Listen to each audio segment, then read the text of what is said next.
I'm Jen Hegna, Director of Information and Learning Technology for Byron Public Schools in Byron, Minnesota.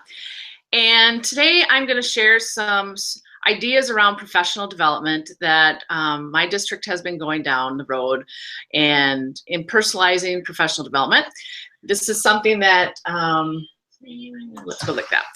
So this is something that like I said, this is just a bit of our journey, and I have a little presentation, and I also have somebody with me today.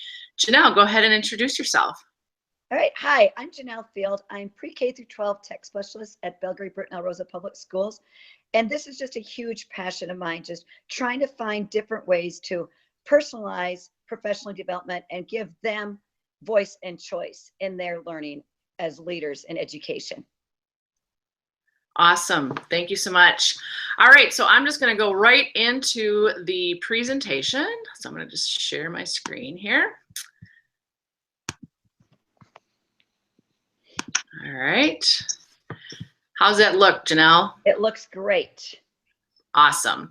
All right. So the title of my presentation is actually Ding Dong, Sit and Get PD is Dead.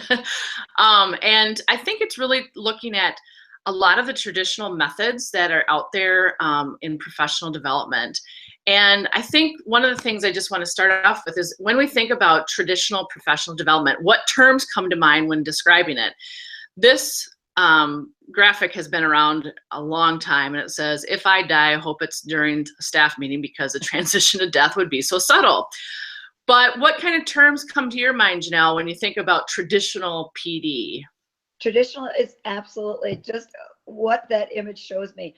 I just think traditional has been where you did have voice and choice. You all received the same thing, even if you had no connection or passion or anything for it. It was just the hours that you need to put in what somebody from top down really wanted for you, not what you wanted to have. Yeah, absolutely. And here are some of the terms that I thought about. So one, death by PowerPoint.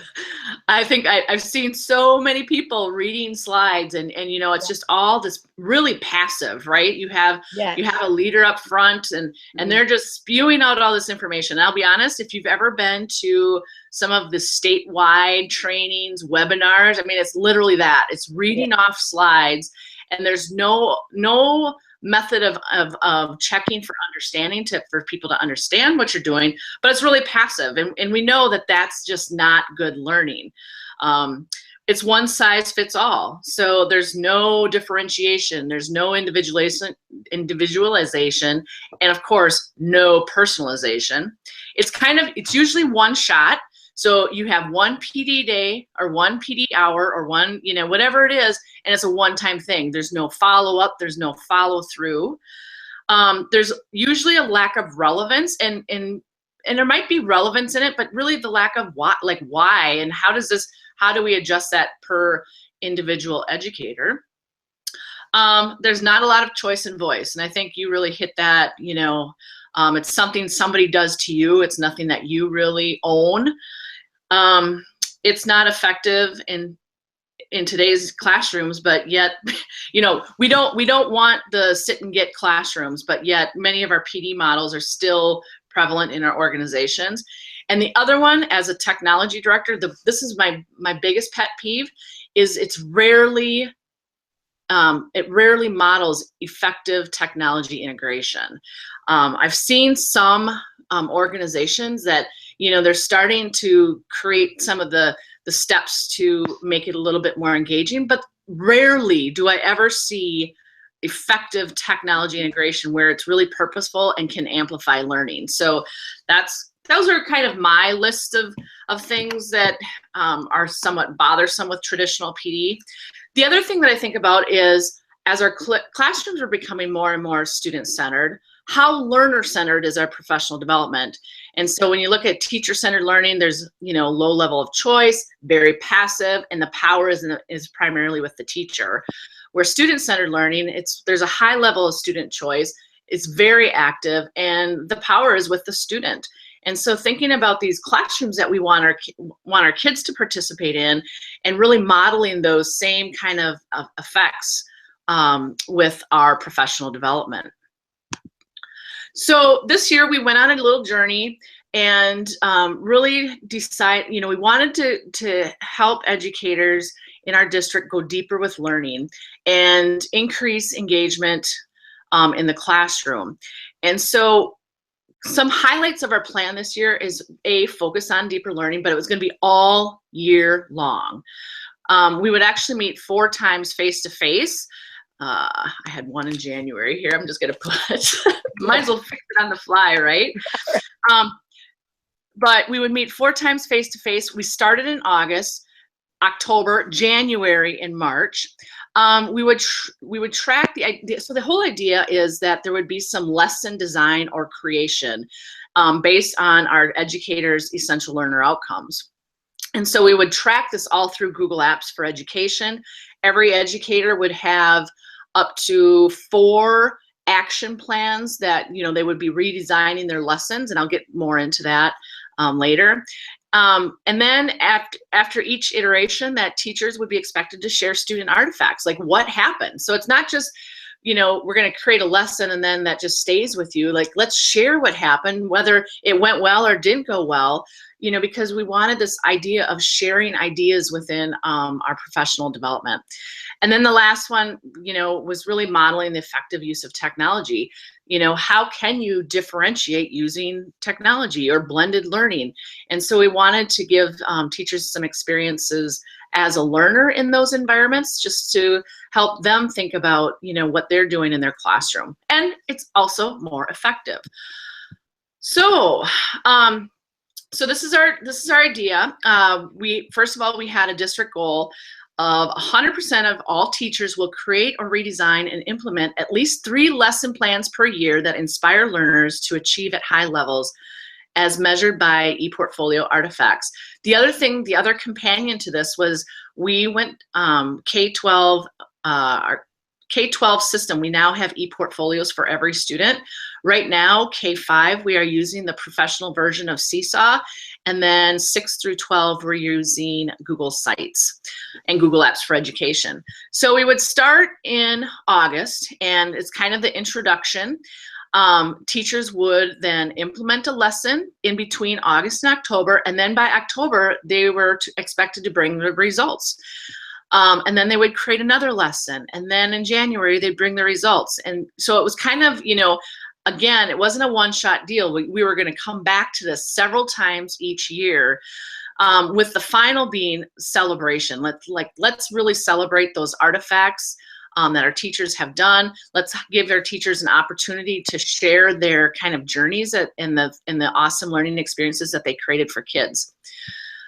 So in August, we presented the Deeper Learning Protocol. I'm just going to go ahead and click on this. And the Deeper Learning Protocol is actually based off of Scott McCloud's Trudicott work.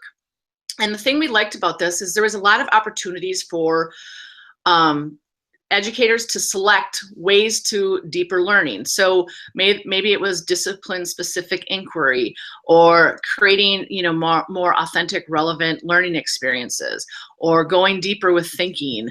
Embedding opportunities where learners had agency and choice and voice, and those kinds of things. And then of course focusing on the C's. Let's talk about communication, and let's talk about audience. I mean, who are they communicating with? Collaboration is, are the students working together? And really looking at ways that you can take different facets of this protocol and deepen learning. So let me go into, we started with a very brief lecture, I would say, because lecture isn't totally dead, but, hours of lecture with no opportunities to interact or discuss or, really adapt and implement ideas, that's where the challenge is. But we needed to kind of start off like, why are we doing this? And the biggest why, is the research of what's going to happen in our schools or for our learners. First of all, looking at engagement and how, students, their engagement levels drop the older they get. then looking at what are employers wanting, as in terms of skills. They want teamwork, they want people to be able to problem solve. And so really, thinking about what's going to happen with our learners as they, leave school and go on to their next phase in life. Here's some, things that they wanted to see on candidates' resume, leadership, abilities to work in a team. Well, in thinking about e-portfolios, there's opportunities where, you can really show what you understand, show what you know, show what you understand. Then this is, just talking about the what work is what's happening with work, and really the routine kind of things are being replaced by robots, or they're going overseas. So we really need students that that can think deeply about problems and solutions. We talked about one of my favorite researchers around student engagement is Schlechte, and where we want to move from this compliant type of learning to really high engagement, where it's not just about the grades, it's actually kids creating things that are useful, going to be useful to their community or their school or their digital community. Also really love some of George Kouros's work about, going from compliant to empowered, learning because I have to, learning because I'm interested, or learning because I want to see value in creating a difference for myself and others. And so really thinking about what ways can we take our standards or our objectives and really create awesome learning experiences with that. So, and the other thing that we tried, to make sure that staff knew is this isn't on top of what already they're doing, right? We always hear that educators, their plates are full, but we want it in replace of something. So take a lesson that generally has been, students are very compliant, and let's have an opportunity for making them more engaging and empowering our students to learn. So that's what our PD was, the focus of our PD. And we also gave time during our PD days for educators to redesign and create new lessons based on those DLP facets. Then they would submit their plan. They would submit it via our Google form. Oh, of course, I'm not in the right one. But it was kind of cool because I used Autocrat, so they would submit a portion of it, and then they would get a full action plan emailed to them. Let me see if this one works. No. Let's do this. Let me go like this.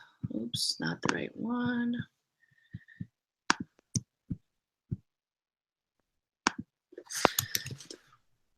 Just so you can see what that looked like. So, can you see that? Yes, I can, Jen. Okay, so this is the part they would just kind of pitch their ideas. First of all, we had some time that they would go and pitch their ideas and get feedback from other people about their ideas, either what things that they liked or questions that they had. And then, they'd have to align it to their essential learner outcomes or their objectives. What was the action plan? Like, what is the big idea? We don't need every single detail, just what is the big idea?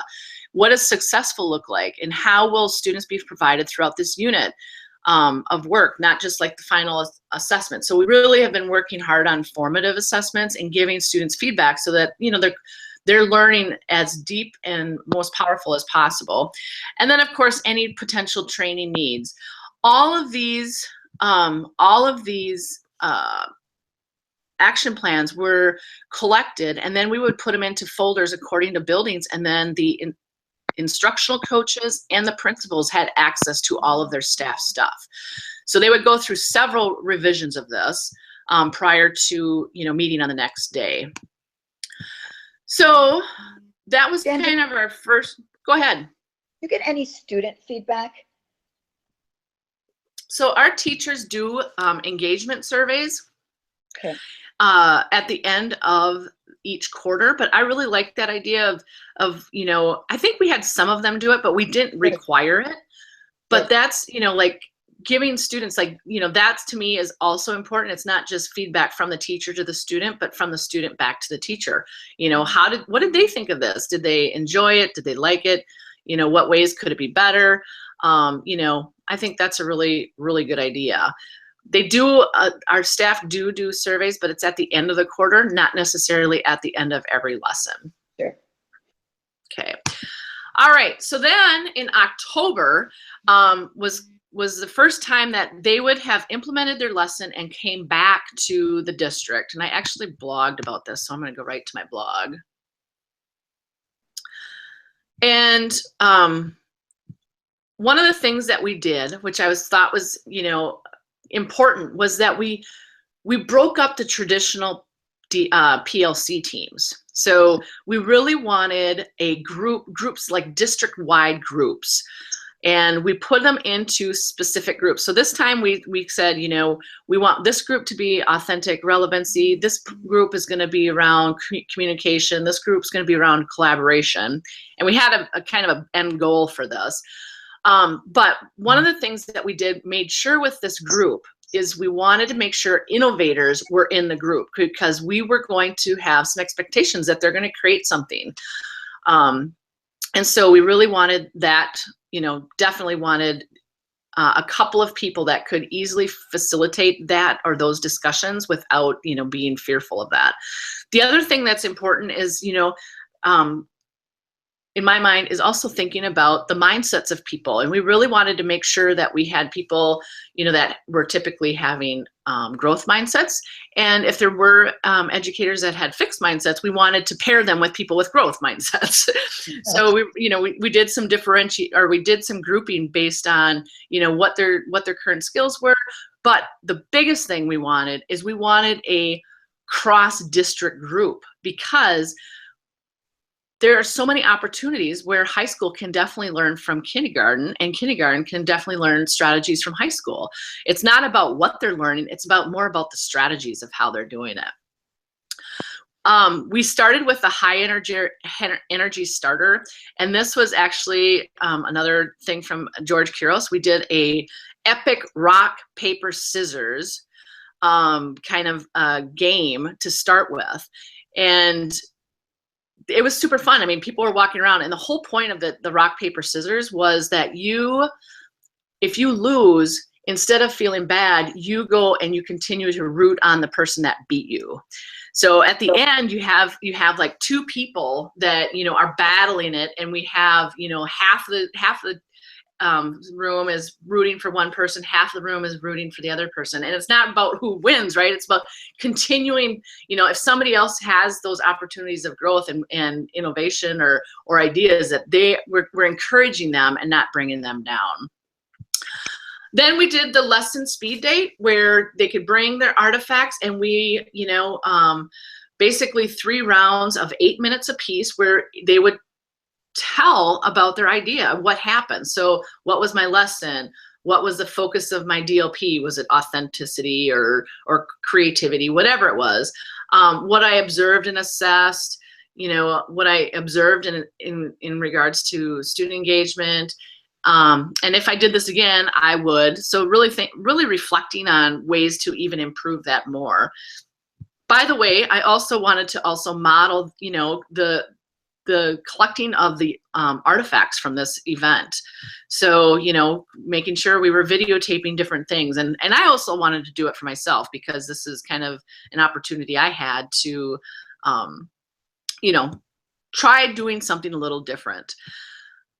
One of the things that we found, though, is that a lot of educators, and I've been guilty of this too, is I would get so caught up. I just love change and I love innovating. But we got to make sure we don't lose sight of the original learning artifacts or your I can statements. Like, we want to make sure we're assessing those. It's super exciting to do these new things, to see our kids super engaged, but are they actually learning anything? And so we have to keep that in mind. And again, that's something I really need to work on, because I love shiny things, but we need to make sure that we're actually learning. Yeah. Then we actually went, so as you guys shared, we started with those groups, and we actually had them, we we assigned each group to a facet, and they were going to create artifacts that actually went deeper into the facet. This is where we started blending. We created a Google site, and we had some links, we had video, we had timers, but the end result is that our teachers together would create some sort of an artifact that would help other educators understand authenticity and adding those pieces into a lesson plan or deeper thinking or so on and so forth. So this is where we let them break out, go into groups, go wherever they wanted. And it was fun to see teachers, when they had the reading portions of their blended experience, they would go somewhere else and read by themselves, but then they would come back and have the conversations that they needed. So I was super excited about this. Like I said, some people decided to do things individually, some people worked together, and that was totally up to the educators. They could decide where they wanted to go. They just had to be back at a certain time, and they had to have an artifact done. So that time crunch really made them, we have to get something going, and keep on moving along, because we really wanted them to have the experience of creating these artifacts. We did allow some opportunities to create artifacts with, some analog things that, this is like the most mini maker table ever.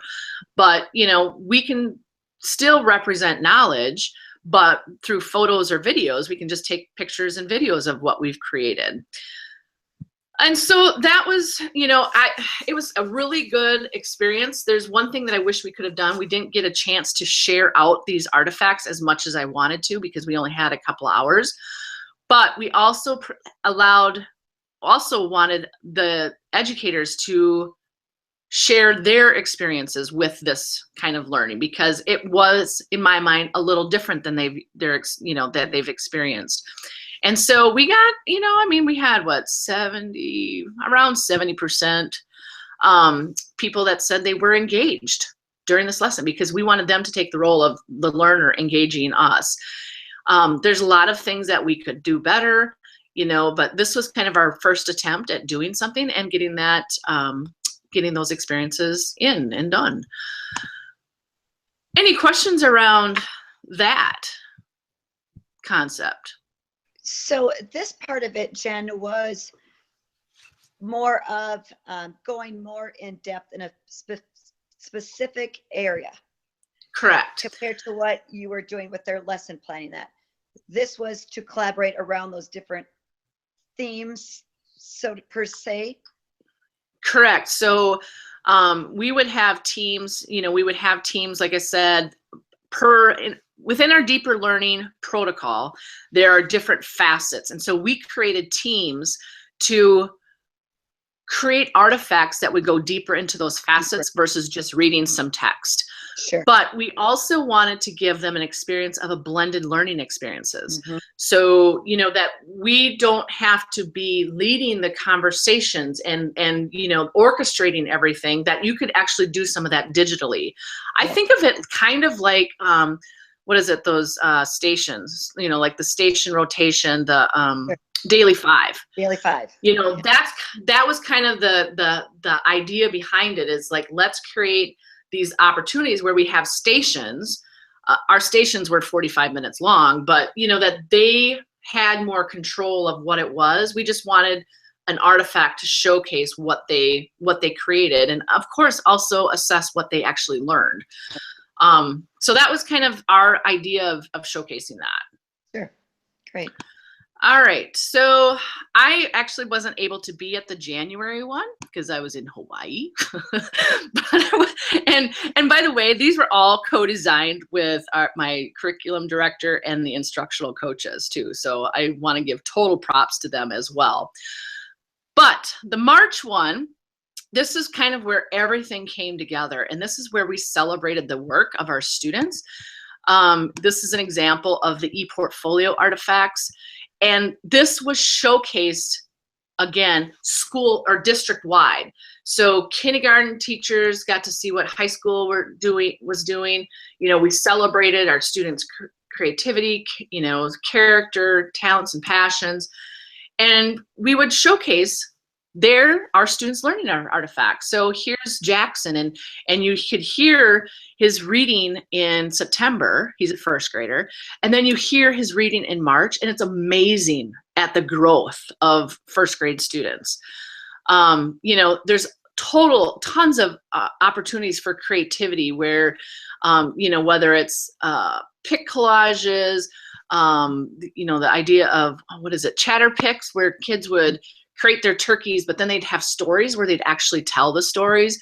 We had students in grade 8 writing novels, and in their reflection saying, I'd write another novel. And we're talking like 30-page novels in 8th grade. So this was kind of a way to celebrate all of the things across the district, and we made it really student focused. We did not tell who's, you know, of course educators knew who they were, but we didn't say, you know, this is so-and-so teacher, this is so-and-so teacher. This is our students, and just showcasing these different artifacts. And it was super, I would say it was awesome for educators to see each other's work and across disciplines. And we had artifacts from all teachers, not just our innovators. We had really awesome things from all classrooms, which was also fun. Excuse me. So then we broke out, into a teach meet. And this is where we found educators that would share 20 minutes of something that they were really inspired by this year.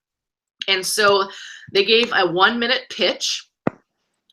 And, you know, here we had like our reading specialist in the primary school was doing some vocab work around maker spaces. And so she would have these recyclable materials, and kids were making cobras, and the ingenuity of these things that the kids were creating was awesome. But, you know, we would go through, and then they would pitch their, you know, kind of share what they were doing. And that was kind of our breakout. I would say it was kind of ed camp, because teachers could decide, you know, if they wanted to go to this breakout EDU session, or if they wanted to learn more about student choice and voice from Kirsten, one of our teachers, or simulation and games. So this was also another way that, and we had 2 rounds of this where educators could go and listen to other educators and what they've done to kind of spark some ideas. Then after that was done, we had our final kind of reflection. And this is where we wanted to get one more round of what are things that you could do to improve upon, you know, your lessons. And we crowdsourced this huge slideshow. They had like 20 minutes, 25 minutes to work with their PLCs and then create ideas of how they could improve it. It was what was super neat about it was you could see things that they've seen either through the ePortfolio work or the Teach Me, or they just had things that they were kind of thinking in the back of their mind, and like what they were planning on doing next and how they were going to go deeper with learning. And we told them, hey, by the way, this is also going to be tweeted out and retweeted. So we really wanted them to know that they had an audience, so that, you know, we also had some prizes, by the way. Prizes always, I don't care. Prizes are awesome. You don't have to spend a whole lot on prizes, but there is some extrinsic value to prizes.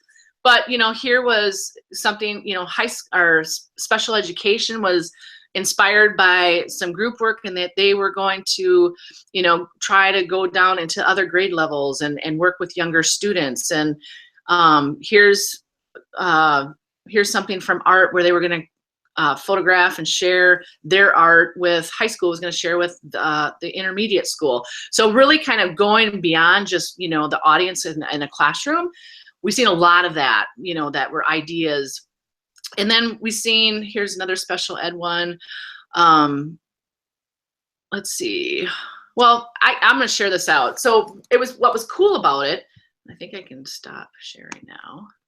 Go back to, so what was really cool about it was their ideas, and we're going to share it out because we need an audience, right? So that's kind of where we are, and I'm super excited. There's lots of opportunities to still improve. But that is it in a nutshell. Any ideas or thoughts, or what are you doing in your district? Yes. Well, I just love that. Again, I guess the more I get into personalized learning with our students, with voice and choice, and having them vested in their education and why they want to be almost paying to come to our classes, it's the same thing for our staff members. And that is what I just feel is so important, is even with that, I love the way that you collaborated. I love that the way that you did it district wide. And you're very much like me. I always have to pull myself back to this all needs to come back. We always have to come back behind the why and the academic standards that we're building everything upon. Like we said, we all love the flashiness. Somebody goes to something on Kahoot, they bring it back, everybody's doing Kahoot. But you know, we need to look at those academic standards and formative assessing and summative assessing the why behind of what we're doing in our classrooms there. So yeah, I love that in depth that you have gone. I think your staff members can really see their growth in it because of the depth that you have brought forward. And so I've also just tried a variety of things of having those professionals take charge of also their own learning instead of it coming from me or coming from the top down.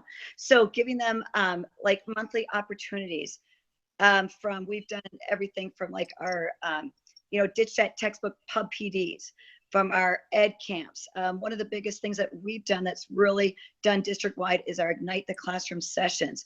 And there again, the teacher is showcasing, the student is showcasing, and then we can come back and reflect on how's it working in art, that same thing, how's it working in science? And so you see how that collaboration is really going across curricular areas also in there.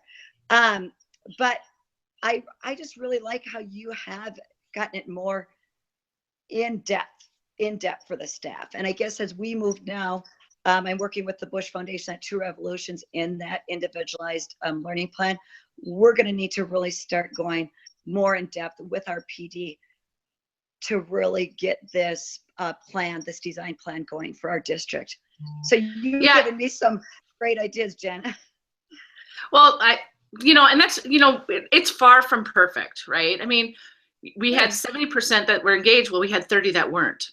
So, you know, we have to do a better job of differentiating and personalizing. I mean, there are, you know, I think of what I love about district-wide PD is that we can come together and learn from each other, but we also have to, you know, model those strategies that, you know, work in the classroom. We have to model that at a district level too. So I do see the need for more personalization, but this is our first stab at it. So you know, but we also want to have clear goals. Yes, and not only have successes, but also sharing those failures. That, you know what, we're not just in that comfort zone, that we are willing to take those risks and fail to learn and share that with our colleagues. That if we're just doing everything that's comforting to us and we're okay with it, we're really not learning ourselves either. And so always simplify with kids and sharing that out, I think is huge. I totally agree. You know, and that's also, you know, something that we need to model too. Like, yeah, that didn't go so well. So the last day, I have to tell you this. So the last day, it was the perfect modeling of failure. I walk in at 7 in the morning and the Wi-Fi is down. And so, you know, I mean, it was just challenge after challenge after challenge. And I'm like, oh, you know what? I'm moving on. I'm going to redo something else and we're moving on. So, you know, and just calling that out and saying, yeah, this isn't gonna stop me, right? We got to figure out what we're gonna do next, and we're moving on. Right. No, and you know, I think we're to the point now in many of our districts that, you know, where are we going now after the SAMR model? Even for also with our staff members, you know, we have the one-to-one. We've looked at that SAMR model now. Now, what's our next step for our students and our staff to move that on? Right. Going. Yeah, no, I like that. No, I really like that too. And really, you know, I think it's more about the pedagogy and, you know, finding ways sharing ways where pedagogy, and then of course I like the digital side, but sharing ways where that pedagogy can really, amplify learning. Right. And getting away from memorization and all that kind of stuff and moving to a more applied kind of learning experience. But and the thing too, I feel, is that kids know how to do school. There's many of those kids know how to do school and get through it. So with our staff development and our PD, how can we start learning more opportunities of what our businesses want, what the future wants for students, and not just, like you said, a sit and get type of education for our staff or our students. Right. Well, I think, that's pretty much what I have to share. And I really appreciate, Janelle, you coming in and having this conversation, and on a beautiful, well, I don't know how, it's kind of cloudy here in Minnesota, down here in Southeast Minnesota. So, but I really appreciate the time, and I think I'm going to stop the broadcast. And if you just wait on, I'm going to have a little conversation with you after. Okay? Thanks. It's Jen Hagna and Janelle signing off from MAD Make a Difference PD.